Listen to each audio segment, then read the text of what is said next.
ഭക്തജനങ്ങളെല്ലാം വന്നുകൊണ്ടിരിക്കുകയാണ്. രാമായണ മാസത്തിൻ്റെ തുടക്കമാണ്. ഇത് എല്ലാവരും സൂചിപ്പിച്ച ഒരു തുടക്കമാണ്. അതായത് വറുതിയിൽ നിന്ന് സമൃദ്ധിയിലേക്ക് നടക്കുമ്പോൾ പാലിക്കേണ്ട ചിട്ടകൾ, അതുമായി ബന്ധപ്പെട്ട കാര്യങ്ങളൊക്കെ തുടങ്ങുന്നതെന്നാണ്. ഇപ്പോൾ ഇവിടെ രാമായണം വെച്ചിട്ടുണ്ട്. ഇവിടുത്തെ പ്രത്യേകത വരുന്ന ആളുകൾക്ക് രാമായണ പാരായണം നടത്താനുള്ള സൗകര്യമുണ്ട് എന്നുള്ളത് തന്നെയാണ്.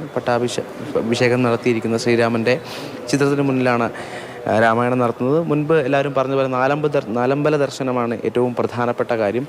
അതിൽ തന്നെ ഈ ക്ഷേത്രവുമായി ബന്ധപ്പെട്ട് പറഞ്ഞ ഹനുമാൻ ക്ഷേത്രമാണ്. ശ്രീരാമൻ്റെ ദാസനാണ് ഹനുമാൻ.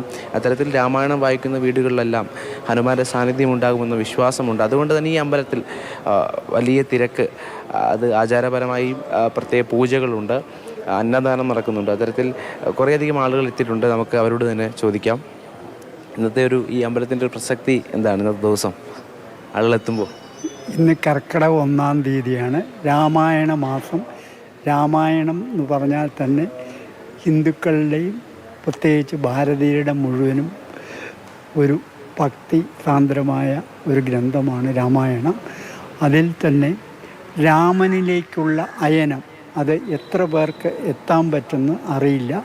രാജാവാൻ പറഞ്ഞ് പിറ്റേ ദിവസം കാട്ടിലേക്ക് പോകാൻ പറഞ്ഞപ്പോഴും യാതൊരു മനവ്യത്യാസവുമില്ലാതെ അതിനെ ആക്സെപ്റ്റ് ചെയ്ത ഒരു പുണ്യപുരുഷനാണ് രാമൻ. ആ രാമനെപ്പറ്റി ഓർക്കുക എന്ന് പറയുന്നത് തന്നെ ഒരു വലിയ കാര്യമാണ്.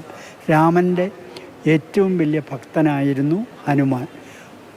അതുമാത്രമല്ല, ഭഗവാൻ ശ്രീകൃഷ്ണനിൽ നിന്നും ഭഗവത്ഗീത നേരിട്ട് കേട്ടിട്ടുള്ള 3 പേരിൽ ഒരാളാണ് ഹനുമാൻ. അപ്പോൾ ഹനുമാൻ കൊടിയടയാളമായിട്ടുള്ള അർജുനൻ്റെ രഥത്തിൽ നിന്ന് അർജുനനെ ഉപദേശിക്കുന്നത് കേട്ട് ശ്രീകൃഷ്ണൻ ഹനുമാനോട് പറഞ്ഞു, ഹനുമാനെ, ഈ ഒളിഞ്ഞു നിന്ന് കേൾക്കുന്നത് ശരിയല്ല, ഒളിഞ്ഞു നിന്ന് കേട്ടാൽ അടുത്ത ജന്മം പിശാചായി ജനിക്കും എന്ന് പറയുകയും ഹനുമാൻ അതിന് മറുപടിയായി, അങ്ങനെ ജനിച്ചാലും എനിക്ക് സന്തോഷമേ ഉള്ളൂ, ഞാൻ പൈശാചിക രാമായണ മാസം ആരംഭമായിരിക്കുന്നു. ഒരുപാട് വിശ്വാസങ്ങളും ഐതിഹ്യങ്ങളും ആചാരങ്ങളും അനുഷ്ഠാനങ്ങളും ഒക്കെയായി നാടെമ്പാടും രാമായണ മാസം ആചരിക്കുകയാണ്. അതിൻ്റെ ഭാഗമായി വിവിധ ക്ഷേത്രങ്ങളിൽ നിന്നും പല സ്ഥലങ്ങളിലെ ആചാരങ്ങളും അനുഷ്ഠാനങ്ങളും ഒക്കെയായി ബന്ധപ്പെട്ടാണ് നമ്മുടെ റിപ്പോർട്ടർമാരൊക്കെ വിവരങ്ങൾ നൽകിയത്.